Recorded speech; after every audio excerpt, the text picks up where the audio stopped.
Est-ce qu'il y a des questions par rapport à ce que vous avez fait? Il y avait deux choses. Hein. Une chose, c'était le travail que j'avais. Bon, ce que j'écris, c'est des suggestions. Hein. C'est des suggestions pour vos révisions. Ce qui était suggéré pour les révisions, c'était de revoir un peu Geshe-la a vraiment fait le point d'essayer de. C'est important d'avoir une pratique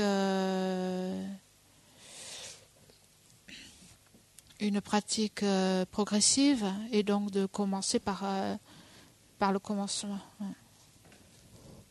Donc cette session, elle est aussi sur. Il y a des gens qui attendent sur Internet à 5 heures. Il y a aussi Alexis qui vient pour filmer à 5 heures.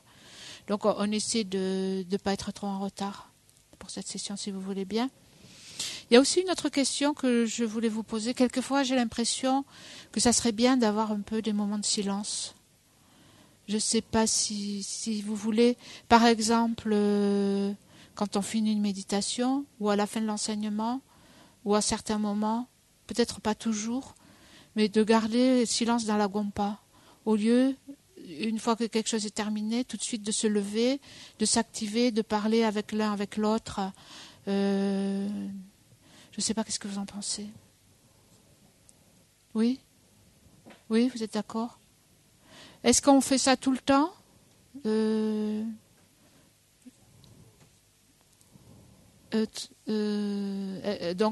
Après bon, sauf bien sûr s'il y a des choses à discuter, par exemple, par exemple, demain, quand vous allez faire la méditation avec Ganga, il y a des préparatifs à faire pour les petits groupes, pour les ateliers. Donc, évidemment, faudra que vous parliez. Hein. Bon, ça, c'est un besoin par rapport au programme. Hein. Maintenant, s'il y a d'autres besoins, même si c'est par rapport à des textes ou comme ça, si c'est possible de le faire dans le hall, parce qu'il y a peut-être des gens, quelquefois, j'ai l'impression, qui aiment bien rester assis tranquille, réfléchir un peu, continuer à réfléchir sur l'enseignement, et donc permettre aux gens d'avoir un peu de silence. Hein. Donc ça peut être fait après la méditation, après l'enseignement. L'après-midi, après le groupe de discussion, peut-être pas. Qu'est-ce que vous en pensez, tout le monde?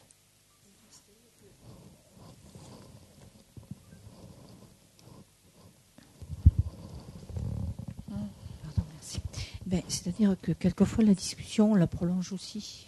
Oui. C'est pour cette raison. Peut-être que la discussion, il n'y a pas besoin de prendre du silence. Est-ce que vous êtes d'accord ou pas?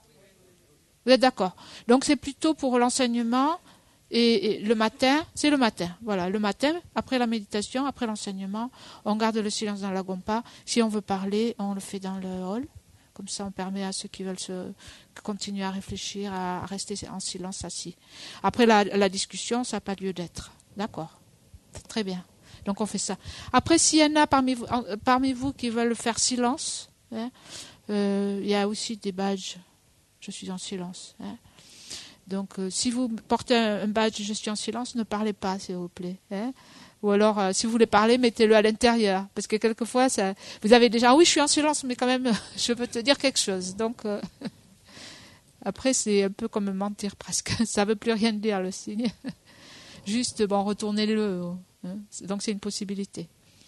D'accord. Après, par rapport au sujet, donc le sujet un peu de révision, c'était le renoncement. Hein. Et puis après, pendant la discussion, je vous avais suggéré de discuter les vers 3 et 4, qui est ce que Geshe-la a commenté ce matin. Est-ce qu'il y a des questions par rapport à ça dans vos groupes? Est-ce qu'il y a eu des points qui ont besoin d'être éclaircis?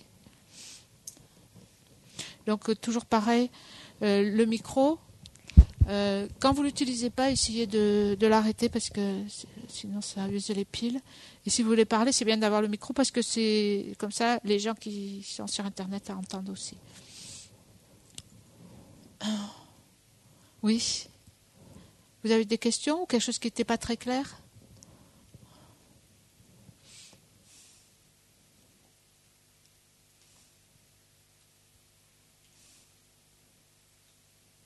Donc pas de questions? Tout est clair. Hein? Donc je vais vous poser des questions, moi.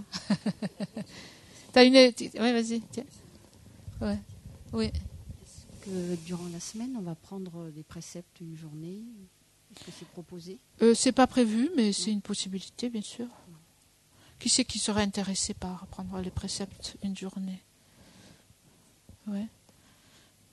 Donc les préceptes, en fait, c'est des vœux que l'on prend pour 24 heures. C'est 8 vœux qu'on prend pour 24 heures. Donc il y a... Qui c'est qui est intéressé? Pardon, de nouveau? Juste pour... Ouais. D'accord. Une douzaine de personnes. 10. Je me suis comptée, en fait, j'ai pas réfléchi, moi. J'ai levé le doigt, alors. C'est juste pour vous montrer. Tout d'un coup, je me dis, je me compte ou pas? Une douzaine, 10, 12 personnes, d'accord. Ben, on va voir. D'accord. J'ai oublié de mentionner ce matin, il y a évidemment, vous l'avez celui-là, le commentaire de Geshe Losang Tengye. D'accord. Donc,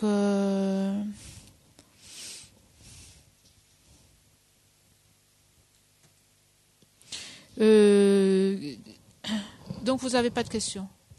Hein? Donc je vais vous poser moi. Qu'est-ce que ça veut dire ici dans le texte? Ici. Non, il y a maintenant et ici. Hein. En fait, Geshe-la, il n'a pas... Parce que si vous voyez à la page 54-55, maintenant, en fait, Geshe-la, il n'a pas pratiqué, il n'a pas traduit maintenant, parce que c'est pas très clair dans le texte. Hein. En fait, non, ça y est pas. Alors, il y a maintenant et il y a ici. Donc, ce qui est expliqué sous maintenant, en fait, Geshe-la, il a dit, en fait, dans le tibétain, c'est D. D, ça veut dire cela. Hein. Cela s'applique aux pratiquants, cela, et ça se réfère aux pratiquants de capacité supérieure, qui, après s'être entraînés au niveau inférieur et intermédiaire, sont capables d'utiliser la souffrance et les émotions perturbatrices comme sentier pour l'éveil. Donc, c'est la strophe 4. Donc, mais ici, c'est dit maintenant, mais la façon dont Geshe-la l'a expliqué, c'est celui-là, ce bodhisattva, il a déjà il a médité sur le renoncement et sur l'échange de soi et d'autrui. Hein. Il a la bodhicitta, où il pratique la bodhicitta, et il a vu les désavantages du chérissement de soi et du bienfait de l'altruisme. Même dans le samsara, il n'a pas d'attachement pour toutes les merveilles. Il voit les inconvénients de l'attachement. Hein. Et donc, en fait, ici, on parle de la transformation de l'attachement et les poisons, les plantes empoisonnées. Qu'est-ce que c'est? L'attachement, l'autochérissement, toutes les émotions négatives. Hein. Donc, plus particulièrement l'attachement, mais toutes les émotions négatives, toutes les perturbations mentales. Donc, c'est ça les pensées, les plantes empoisonnées, la forêt. La forêt, c'est les poisons, n'est autre que l'attachement et les autres émotions perturbatrices. Les héros, qui sont comme des pans, c'est-à-dire les bodhisattvas, ils peuvent assimiler, ils arrivent à la digérer, à l'utiliser. Et donc, je l'ai expliqué, en rencontrant l'objet d'attachement, parce que ce bodhisattva est bien entraîné à voir les défauts de l'attachement. Il ou elle est tellement familiarisé avec les inconvénients de l'attachement que quand il voit un objet d'attachement, en fait, rien que de voir l'objet d'attachement, ça détruit l'attachement. Parce que ça fait venir à l'esprit tous les défauts, tous les inconvénients de cette attitude. Donc, grâce à l'entraînement, juste de percevoir l'objet, ça détruit l'attachement. Et donc, il parlait aussi par rapport à la strophe numéro 3, où on parle en fait des lâches ou des faibles. Les faibles, en fait, qui sont en proie à l'attachement et à l'aversion. Dès que quelque chose, une situation positive, souvent comme nous en fait, dès qu'une situation est positive ou qu'on voit comme du bonheur, en fait on est tout excité, on est tout content. Dès qu'une situation est perçue comme négative ou dérangeante, en fait on engendre l'aversion. Donc c'est un état d'esprit tout à fait instable, comme un yo-yo. Donc ça ici c'est écrit lâcheté, donc la façon dont Geshe-la l'a, un esprit faible, un esprit fluctuant qui a aucune fermeté, aucun courage, qui est désarçonné par toutes les différentes situations, alors que le bodhisattva avec courage supporte les souffrances et ne connaisse que le bonheur. Donc le bodhisattva est la personne courageuse en fait qui a la fermeté d'esprit, et qui sait intégrer le bonheur comme la souffrance dans la pratique, pour le lojong, pour l'entraînement de l'esprit. Donc tout est bon pour entraîner l'esprit, que ce soit le bonheur, que ce soit la souffrance. Le bodhisattva ne se laisse pas démonter, désarçonné, donc ni excité ni déprimé par ces situations, mais au contraire va les utiliser sur la voie. Et donc là pareil, il ou elle, ce héros bodhisattva est capable d'assimiler le poison, l'attachement et les autres. Et si pareil au corbeau, les lâches s'en nourrissaient, les lâches ou les lâches, c'est-à-dire les faibles, les faibles, c'est peut-être une meilleure traduction, parce que en fait c'est par rapport aux courageux. Le bodhisattva est courageux, il supporte beaucoup de choses, il sait les utiliser, il ne se laisse pas démonter. Et donc l'inverse de ça, c'est traduit comme lâche, mais c'est plutôt une faiblesse, une faiblesse par rapport au courage, je pense. Donc ils sont comme des corbeaux, c'est-à-dire le corbeau par rapport au paon, comparer le corbeau et le paon. Le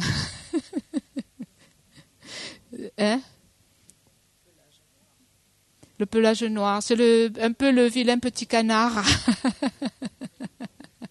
Juste, c'est l'image, alors que le paon, les couleurs, c'est un oiseau majestueux, il se nourrit du poison et ça lui donne de la force et ça fait briller son plumage, alors que le corbeau, il a une voix, quoi, quoi, quoi. Il n'est pas très beau. Donc c'est une comparaison. S'ils s'en nourrissaient, leur avidité leur coûterait la vie. C'est-à-dire, s'ils veulent utiliser les personnes qui ne sont pas compétentes, en fait, ou pas au niveau, si vous voulez utiliser l'attachement, ça coûterait leur avidité leur coûterait la vie. Qu'est-ce que ça veut dire, coûterait la vie?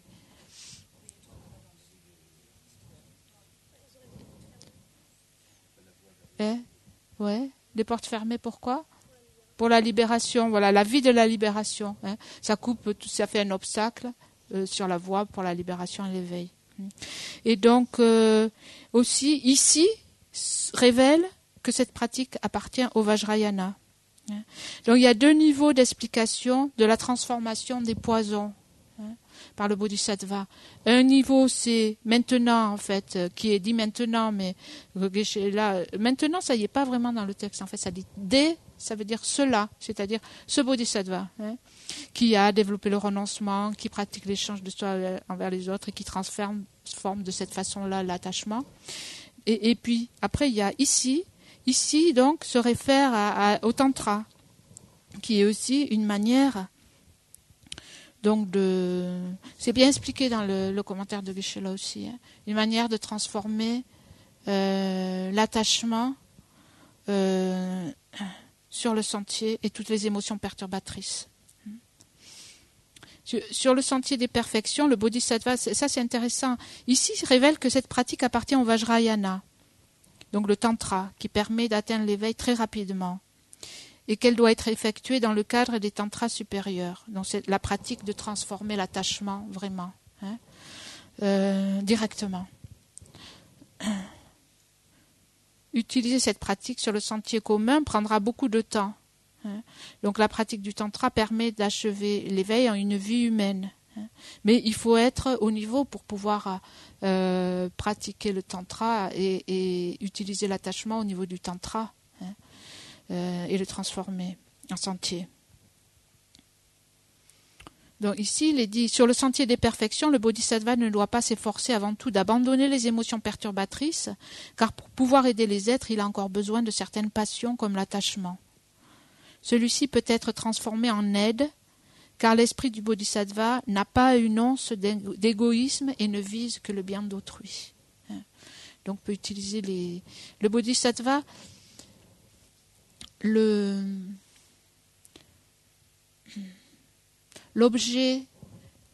principal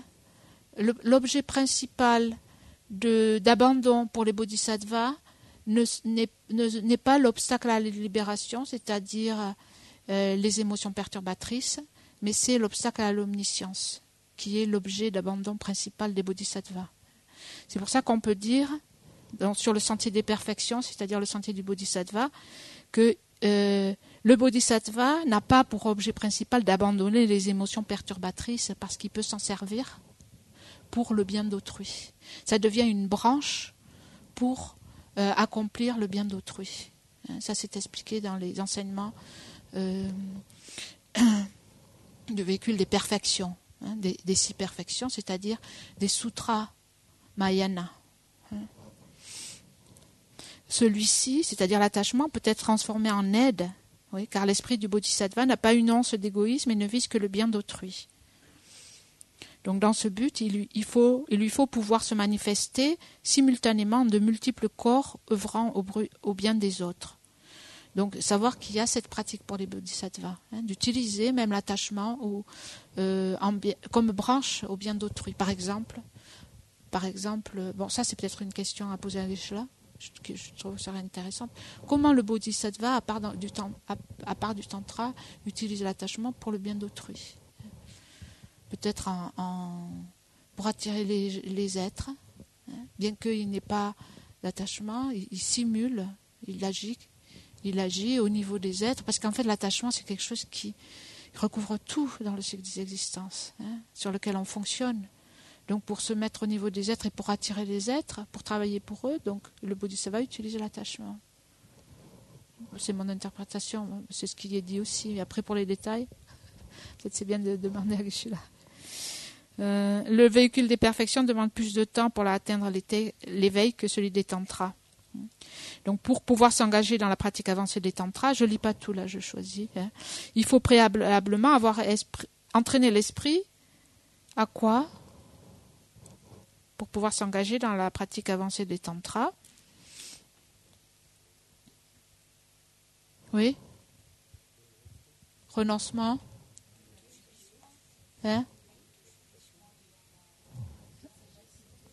Vacuité? La vue juste, c'est la vacuité.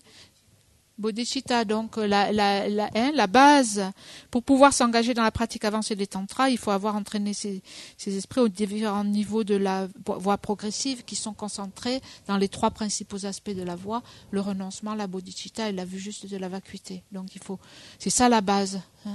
Donc sans ça, même si on pratique, pratiquer le tantra, il y a la phase de génération, de création et la phase d'achèvement du tantra, qu'on appelle aussi le stade de génération et le stade d'accomplissement, quelquefois. Il y a 2 étapes dans le tantra. Donc le tantra, proprement dit, la pratique proprement dite, dans laquelle on transforme vraiment tout en sentier sur l'éveil, c'est la pratique d'achèvement, ou stade d'accomplissement. C'est ça la pratique véritable. Mais avant ça, il y a la pratique, il y a la phase de création ou étape de génération, stade de génération, on appelle ça aussi comme ça, où en fait on simule, c'est une préparation. Donc quand on fait les pratiques de déité, par exemple de Chenrezig, toutes les pratiques de déité sont liées au tantra. Et quand on a reçu l'initiation, parce que pour pratiquer le tantra, il faut être familier avec les trois principaux aspects de la voie, il faut aussi avoir su les initiations, et il faut aussi garder les engagements qu'on a pris pendant les initiations pour faire mûrir l'esprit. Et à ce moment-là, on peut se visualiser sous la forme d'une déité si on a l'initiation, etc. Mais quand on fait ça, il s'agit du stade de génération, le premier stade. Donc on s'exerce en fait. On s'exerce, on se familiarise. Ce n'est pas la pratique proprement dite tantrique. Mais ça fait quand même partie, on peut dire, du tantra.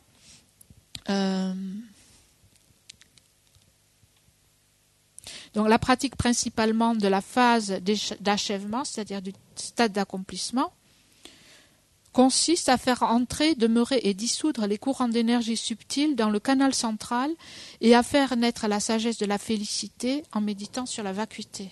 Geshe-la a parlé de ça ce matin. Et c'est par le biais de cette sagesse qu'on peut amener toutes les émotions perturbatrices sur la voie de l'éveil. Ainsi, les afflictions mentales deviennent un moyen de produire la félicité unie à la vacuité. Donc la transformation du négatif en positif ne peut être effectuée que dans la classe supérieure des tantras. Donc Geshe-la a parlé de ça ce matin.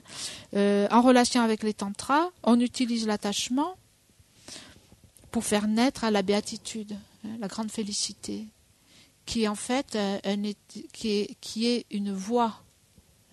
Une voie, ça veut dire que c'est un état d'esprit qui sert de méthode. Et cette grande félicité, on s'en sert pour méditer sur la vacuité. Et cette vacuité, elle détruit l'attachement qui est au départ. Donc on utilise l'attachement ou les autres émotions négatives, on utilise l'attachement pour produire. Donc au départ, on fait naître l'attachement pour produire la grande béatitude. En fait, on utilise l'énergie des négativités, des émotions négatives. Dans l'attachement, dans un fort attachement, ou dans, par exemple, une forte colère ou haine, il y a une énergie très forte. Donc on fait naître cet état d'esprit, mais on se sert de l'énergie pour en fait faire naître la grande béatitude. En fait, pour faire naître la grande béatitude, proprement dite, après il y a plusieurs niveaux de béatitude.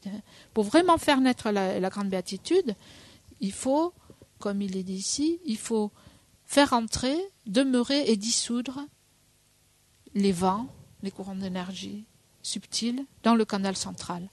Donc à ce stade, le stade de développement ou le stade d'accomplissement, le deuxième, on travaille, le yogi ou la yogini, on travaille aussi sur le corps subtil, les canaux d'énergie, les vents qui circulent, et donc acquiert le contrôle sur ces vents d'énergie et sur l'esprit qui chevauche les vents. Et donc c'est un yoga intérieur. Donc c'est un apprentissage d'arriver à contrôler les vents et de les faire rentrer tous dans le canal central, de les faire demeurer, de les dissoudre. Et c'est à ce moment-là que l'esprit se transforme en esprit de félicité ou de béatitude. Et ça, on s'en sert pour méditer sur la vacuité. C'est pour ça qu'on dit que dans le tantra, la méthode et la sagesse, c'est la grande béatitude et la vue de la vacuité. Et cela, ça permet de détruire complètement l'attachement de départ ou les émotions perturbatrices. Donc ça, c'est deux façons de transformer les émotions négatives. Un au niveau des perfections sutras et un au niveau des tantras. Voilà.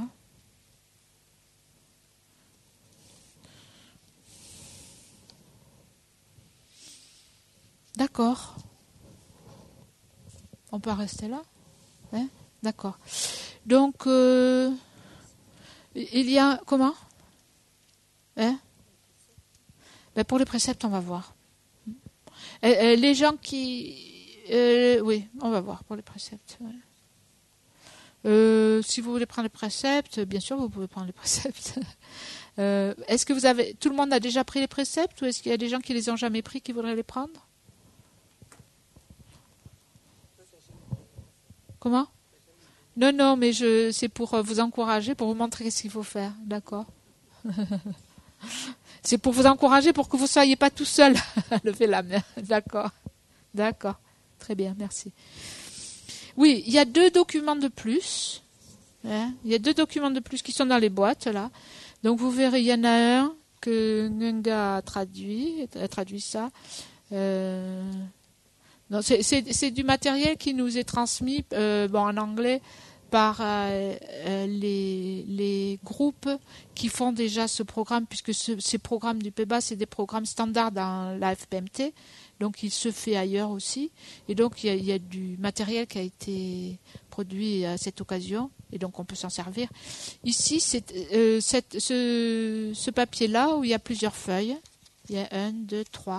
En fait, au départ, c'était des diapositives. Hein, mais comme ici, on ne va pas s'en servir en diapositives, on en a fait des tableaux. Hein, et ça retrace les points importants de cet enseignement. Hein. Donc, il y a tout, vous verrez, c'est des récapitulatifs, c'est les points les plus importants de l'enseignement. Donc, c'est pour aider votre étude. Donc, vous pouvez en prendre un. Et ici, il y en a un autre, ça c'est une seule feuille, c'est un tableau. Hein. C'est un tableau récapitulatif par verset. Donc, c'est tout le plan du texte. Et donc, il y a des versets ou des groupes de versets. Et dans chaque groupe de versets, il y a un résumé du sens de ces versets. Mais alors, ce qu'on a fait pour l'occasion, c'est qu'on a effacé les réponses. Hein? On a effacé les réponses. Voilà, on a effacé les réponses. Hein. Donc comme ça, c'est à vous de chercher et on vous donnera les réponses à la fin. Hein. C'est pour vous faire travailler un peu. En fait, c'était une idée d'un gars. Et donc, je l'ai suivi. Je me suis dit, ouais, d'accord. Donc, on a effacé et comme ça, vous pouvez le récapituler, hein, le sens du ou des versets qui sont indiqués dans la colonne. Voilà. Donc, comme on n'a pas fait les dédicaces à midi, on va les faire maintenant, à la page 91.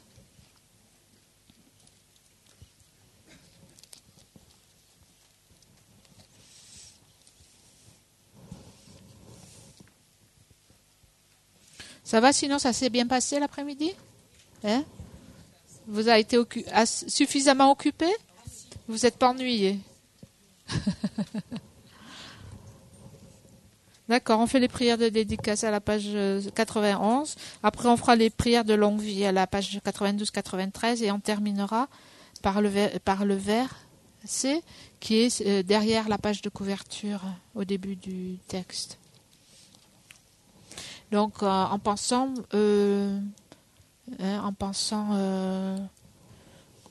bien à dédier tous les mérites de la journée. C'est quelque chose que vous pouvez faire le soir aussi. Et donc c'est bien comme ces 8 jours, on reste sur place. Si vous restez sur place, si vous ne restez pas sur place, c'est pas grave. Hein, vous pouvez toujours le faire, mais si vous restez sur place, d'autant plus. Ça vous permet de vous concentrer sur ce qu'on étudie là. Hein. Donc essayez aussi de prolonger ce dont on a parlé, par exemple, de le prolonger, par exemple jusqu'à demain, de continuer à penser au renoncement, au cycle des existences. Et d'essayer de développer, pour développer le renoncement, voir les souffrances du cycle des existences. Essayez de vous concentrer là-dessus pour l'instant, si vous voulez. Essayez de continuer.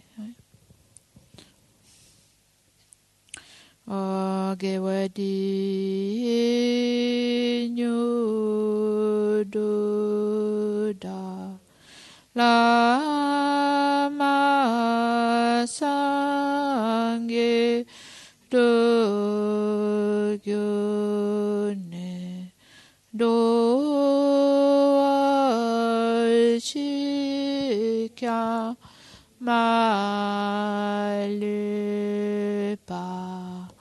de sala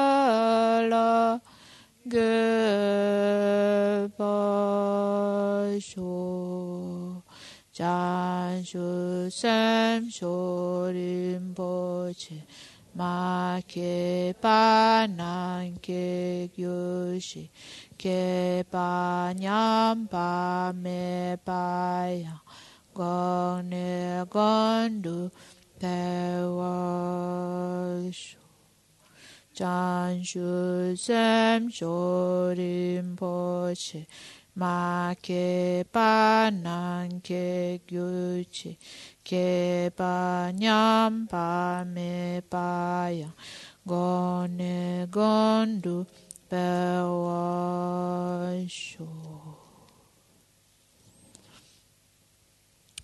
Prière de longue vie.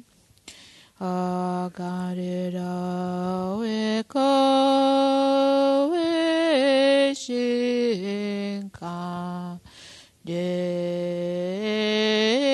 pe lu chungwene shanreze wanten jingyanso yishapesite badu tengyoche 도치 잔진장경계위 단진경배위 군주도버지 저승구의 랭멘뜨주 바다소 뒤지 은두자텐쇼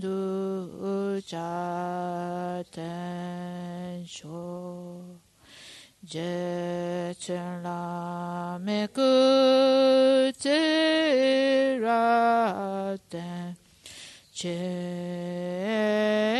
제난가칠레 저수게 바당 로잔텐 베데 메사수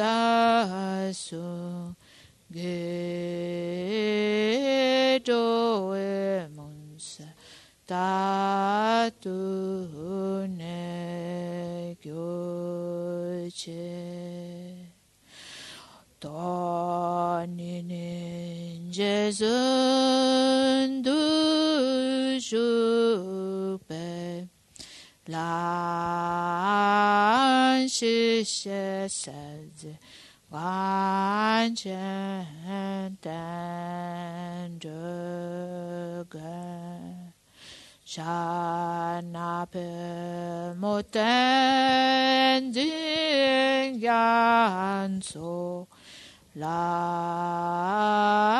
라스와 뎁소 셰단 론도 쇼